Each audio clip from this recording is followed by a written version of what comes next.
พี่น้องมันยายน้องจะเอากล้วยมาต้มค่ะกล้วยน้ำว้านี่ยายน้องชอบต้มไหมคะต้มซ้ำนี่แหละต้มแซ่บนี่ถ้าสุกกว่านี้มันก็ต้มมาแซ่บมันจะเป็นยังไงมันจะเป็นบะแกนนะมันค่ะมันจะเป็นเละเนาะถ้าต้มสุกเอาหน่วยเฮิมนี่ค่ะเอาหน่วยเฮิมซ้ำนี่แหละยายน้องจะเอาไปต้ม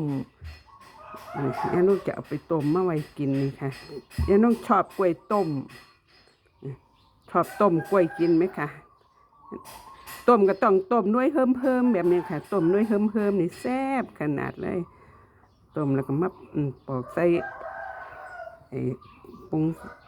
ขูดปอกข้าวใส่น้ำตาลนะคะพี่น้องเดี๋ยวยายน้องต้มกันซ้ำนี่แหละต้มแซ่บสุกมันบ่แซ่บมันจะเละยายน้องไปต้มกัน